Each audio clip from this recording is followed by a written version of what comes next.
دیکھیں نبی صلی اللہ علیہ وآلہ وسلم کو اللہ تعالیٰ نے جو بڑی نعمتیں عطا فرمائی ہیں ان میں سے ایک اس صورت کا نزول بھی ہے جس میں بشارت دی گئی کہ انا اعطیناک الکوثر، ہم نے آپ کو الکوثر عطا فرمایا، فصلی لربک وانحر، پس آپ نماز پڑھیں اور اپنے رب کا نام لے کر قربانی کریں، ان شانیک هو الابتر، بے شک آپ کا دشمن ہی بے نام و نشان رہے۔ ظاہر ہے وہ کافر کہتے تھے آپ علیہ السلام کا کوئی بیٹا نہیں ہے، اور ظاہر ہے کہ عرب کے کلچر کے اندر بیٹے نہیں، آگے مشن کو لے کے چلنا ہوتا تھا، تو وہ کہتے تھے کہ نبی علیہ السلام کے بچے بچپن میں فوت ہوئے، صرف بیٹیاں ہی ہیں، تو آپ کے مشن کو آگے لے کے کون چلے گا؟ تو اللہ تعالیٰ نے فرمایا کہ ہم نے تو اپنے نبی کو خیر کثیر عطا فرمائی، آپ کو اللہ تعالیٰ کروڑوں روحانی بیٹے دے گا جو آپ کی دعوت قبول کرنے والے ہیں۔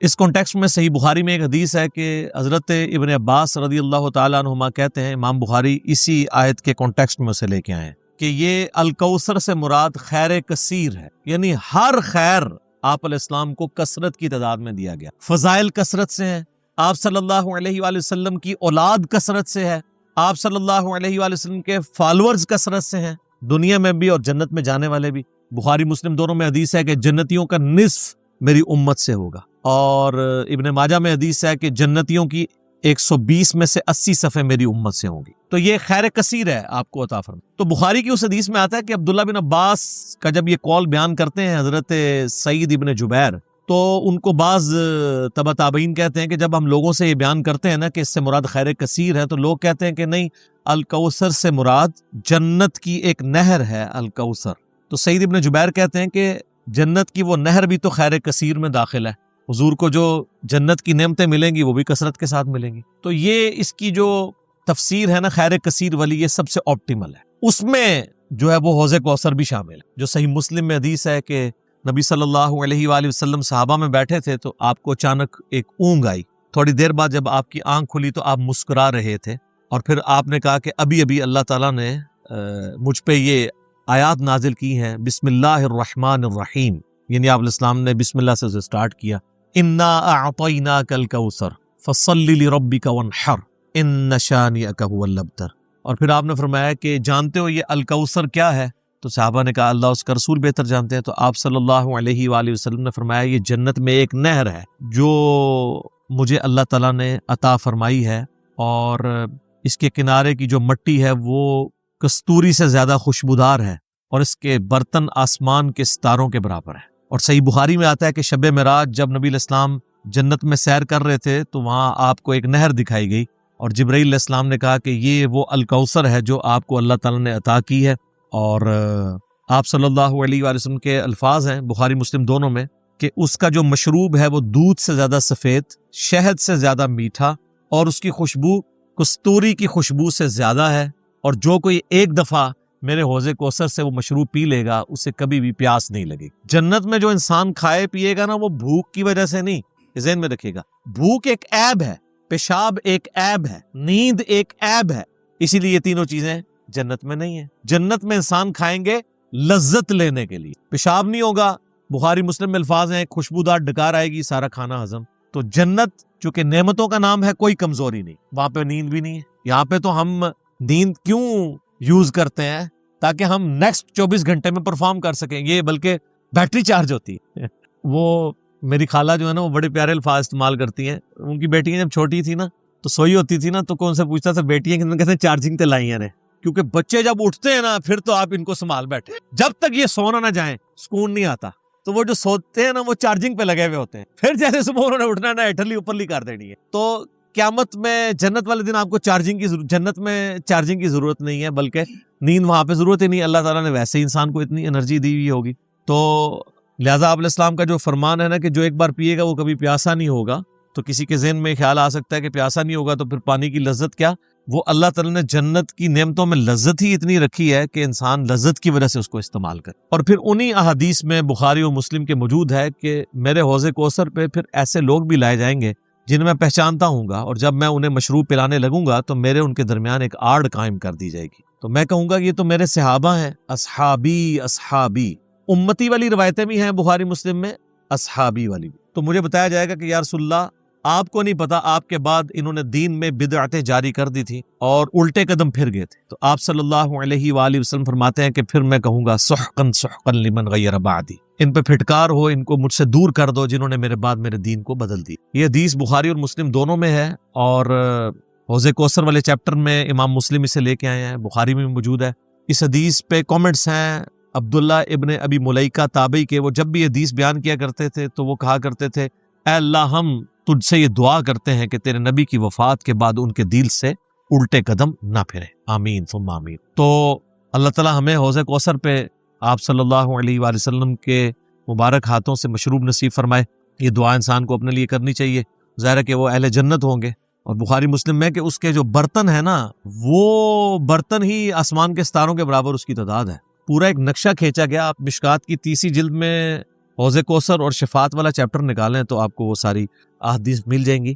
ترمذی اور ابن ماجہ میں ایک وہ حدیث بھی بڑی مشہور ہے جو حضرت انس ابن مالک کہتے ہیں کہ یا رسول اللہ کیا میری شفاعت کریں گے؟ تو آپ فرمایا میں کروں گا.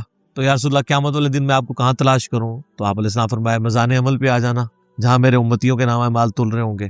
یا رسول اللہ وہاں نہ پاؤں؟ تو فرمایا حوض کوثر پہ آ جانا. عرض کی وہاں پہ بھی نہ پاؤں؟ تو فرمایا پھر پولیس رات پہ آ جانا.